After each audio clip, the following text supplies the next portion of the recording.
as you can see from the reflection on my face here, we have a little fire going here. Check out how it's burning. It's kind of weird. Left side, right side like that. I'll just give it a second for a few people to join here before I start talking about some stuff. Typical live stream, you do it in the home studio and, share a screen, talk about the subject of the day. And of course, right now, there's a lot to talk about. There's tariffs. Of course, the stock market. I'm not, they say meaning the talking heads on the news say we lost 11 trillion in stock market wealth. Well, if you lose 11 trillion dollars in a week, I'm not sure how real it was to begin with. I'm a real estate guy, so of course I'm biased like that. I think real estate, the tangible, the there, drive by it, see it, slam the doors, kick it if you want to. You pay for insurance on it. It's there. Heaven forbid something happens to it, you're insured. A stock, it's the idea that a company's worth what it is. And so anyway, but but the tariffs with when it comes to the automotive space, right?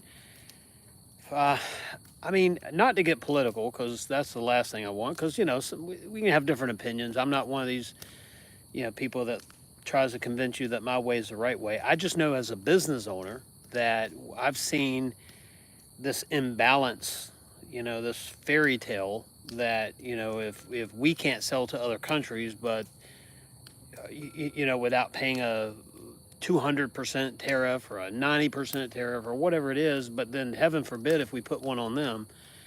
And the idea is that, and when it's an up and coming nation, right, we're supposed to be helping them and allowing them, to trade with us. And so over the years, what happens is the stock market, based on the sentiment of companies and the idea and the balance sheets and how companies operate and where they create their products and who makes their products and all that good stuff, we end up with this known in the stock market. And then what happens is when things change, there's uncertainty. The stock market, you could almost scream on Wall Street real loud and the stocks could drop, right? Just if somebody screamed loud enough, they scream the right word. I mean, it's a little exaggeration, but whereas someone that invests in a real thing like real estate, and sorry about the lighting. I know it's kind of creepy, isn't it?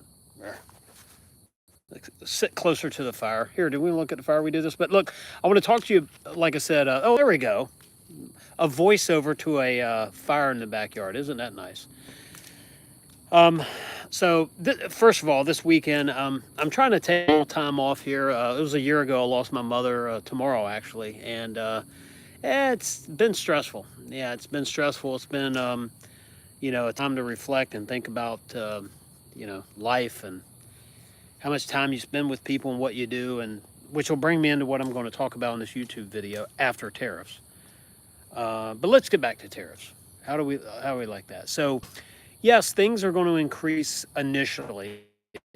There's like that lump sum tax, but what's going to happen? So when you look at like the 10-year bond and you look when it drops below 4 basis points, 4.0, it's been 4.7, 4.8, 5. Interest rates then are forced, now mortgage rates, not consumer, commercial, but mortgage rates are, then 7.5%. So here's been the idea before. There again, this is not political hackery. This is just the way it is. And you know this if you've paid attention to the news. You have inflation, and forget why, even though spending, like it's going out of style, is the reason why we have inflation now. So what happens is typically they raise rates, interest rates. That then cools off the very top of the food chain when it comes to job creation, and that's housing. So when real estate cools off, then there's loss in manufacturing. And when you have loss in manufacturing and loss in construction labor, then they talk about recession, right? And then mentally everybody buys into it and says, okay, well, I got to spend less. And so it's a snowball effect. And then eventually the 10-year bond the outlook on the economy is not as bright, so then that drops, and the mortgage rates are tied directly, not as a mechanism, but if you look over the last 45 years, when the 10-year treasury bond drops, mortgage drops. When it rises, mortgage rises, right? So there's a correlation between the two. Hey, Gavin, I'm live on YouTube, brother. Say hi to come over here and say hi to everyone. I might ride the mini bike a little bit. Well, actually, wait 1 second when I finish this video, because I can't hear anything over the mini bike. Yeah, like you like that light show. So anyway, getting back to, there's Mr. Gavin. He's growing up. Look, dude, say hi. All right. So anyway, so anyway, just not to bore you with economics 101 and real estate, but what happens is that they cool off the economy by unemploying people. Well, it's being done different right now. What's happening right now is the tariffs. It freaks people out, and the stock market drops. And I know if you have investments and stuff, it's a real concern. I get it. But what's happening is that the Fed is now going to have to respond on the commercial credit, but the Fed doesn't directly control mortgage rates, right? That's controlled by the 10-year. Well, the 10-year is whether you're at 5 basis points or 3, 7, or whatever, is based on the sentiment or the idea of what the economy is going to be in 6 months, 12 months, right? So interest rates are dropping. Here's what's going to happen. Mortgage rates dropping below 6%, housing is going to light up again. Now, we still have an inventory issue. I don't care. You have micro markets. So certain areas, there's a surplus of homes available. Certain areas, there's not enough homes, right? And then everything in between. But macro speaking, over the country, we have an issue with availability of affordable and availability of housing in general. Now, how is tariffs going to affect the automotive industry? Well, obviously, when things are coming in from, overseas, then, parts and pieces that we've become so dependent on over the years, you have extra costs, right? Now, it's not like a inflationary cost. It's more of like a lump sum cost. Anyway, price of vehicles going to go up. Ford responded with the risk of everything going on. You get employee pricing. I think now for the next several months, Chrysler jumped onto the Ford's lead on that, and basically it's refreshing to see that there's going to be some deflationary items. I don't want deflation in general, or stagflation is the worst, right? But you don't even want deflation overall. You want wages to rise. See, the idea is that everyone makes more money, that you make more money at your job so you can afford more, not that everything goes up and you got to figure out what to cut out. Certain people, look at a cost of a dark horse, say handling pack. I know I paid $77,000 for mine. That was the GT500 a couple years ago, and the GT500 with almost 800 horsepower, and the Predator engine. That's just a completely different animal. Gavin, Bronco 78 said hello. Hey, Bronco 78, how are you? Bailey said, "Can I subscribe to you?" Hit the subscribe button. We'd love to have you. I agree. We have to pay. Other countries should pay as well. Yeah,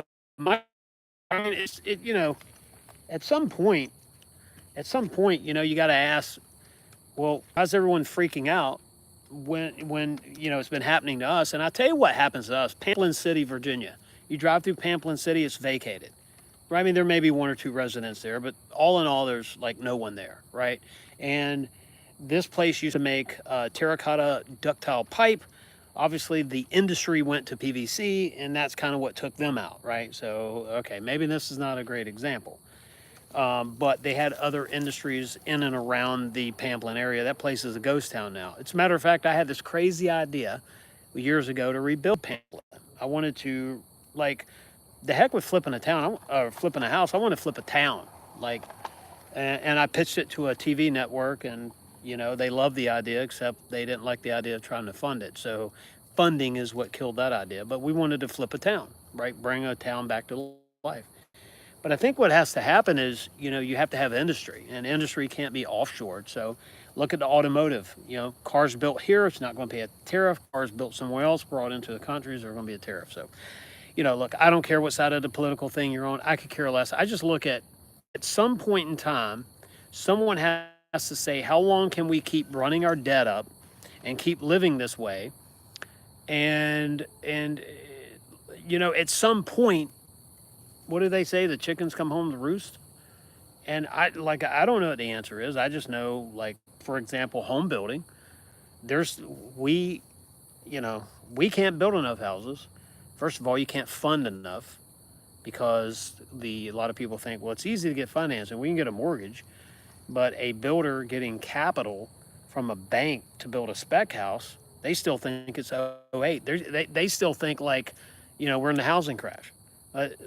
Well, I'd rather land on an RV or a car or a big screen TV or vacation, not the builder that's going to build a income producing asset or to build something that someone will buy and it'll generate wealth for them.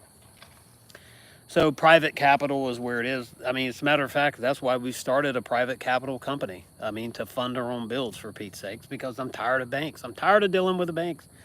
And one day they'll come around, but for right now, it's like, we'll fund our own builds and keep the money in house. Well, whatever. So the tariff thing is going to mess with the car market, definitely. But I do like how Ford responded, and now Chrysler.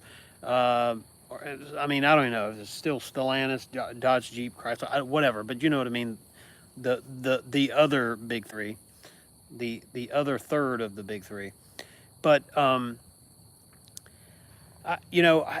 think it's great to be able to get a big lump sum, or just say a big discount on a new vehicle. What do you think? I love knowing the comments. I mean, you think it's, I don't know what you think. So we haven't done a live in the home studio in quite a while. Now you really can't see me because the fire is getting dim. So let me turn it back to that. It's kind of creepy seeing the shadow of someone. I am going to have to put more wood on the fire here. We have Bronco Beach Bash coming up next weekend. Super Celebration East is at the end of it. Gavin and I, we've been kind of lax. We haven't even booked anywhere to stay yet. So we're going to show up. We're going to show up for a day, maybe two. It's been crazy here on our end, so I don't really know. But we're going to pop in and say hi. It's not going to be a typical 3 or 4 days spent in Super Celebration East, but we're going to go. Where are we going to go in Pigeon Forge? We're doing the ATV thing. The ATV park. It's like a half a day. Sure what it's called. Yeah. So we're going to do that in Pigeon. ATV park or Bronco park? No. It's like an ATV thing. I think we're going to go to the Bronco Nation get together there, have one night. We've got to figure. Off-road thing? No. Are you crazy, man? What? Your dirt bike? To the off-road park? We were going to do a video. Now you're telling everybody our plans. No, not exactly. No. In Pigeon Forge, there's a off-road park. Forget the name. I'm drawing a blank. I think I know what you're talking about. So for like half day, you get to go ride side by sides. I mean, you'll have to be a passenger, but oh well. I ride a dirt bike. Well, I know, but they're not going to turn the keys over to you. You're crazy. People seen you drive. There he is, the go-kart racer himself. But we're going to get Gavin a dirt bike. We're going to get Gavin a Yamaha TTR 125. TTR 125. Gavin's getting a TTR 125. Brand new, 2025, straight out the dealer. Yeah. And Bronco 78. I know. I don't know. Are you going to be at Super Celebration East if you're still here watching us? And Michael Cooper. By the way, nice seeing you in the comments here.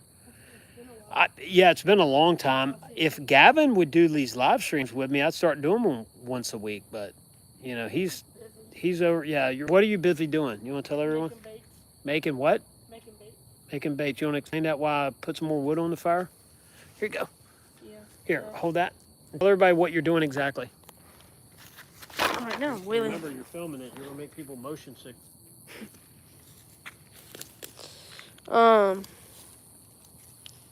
Sure, Bailey, you can subscribe. What's up, Bronco78? Howdy. Now tell them what you've been making. Oh yeah, but I make soft plastic. Hey, What? come over here by your filming, so you don't want to make everybody motion. No, hold on. I'm parked in my scooter, then I'm gonna go show them. You're gonna be like, man, what's up? Alright, y'all.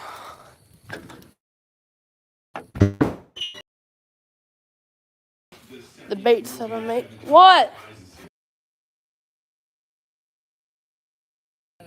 I gotta go turn the radio off. Give me a sec. Tell you what, Gavin's trying to get me in trouble here on this live stream.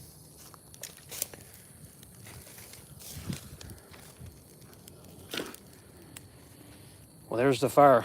I tell you what, my son. Hey, we're going to start another video in just a second. You guys watch out for another live stream. Give me just a second. We're going to reboot this thing and get some more light out here so you can see us. And we'll be right back. All right, everyone? All right, see you.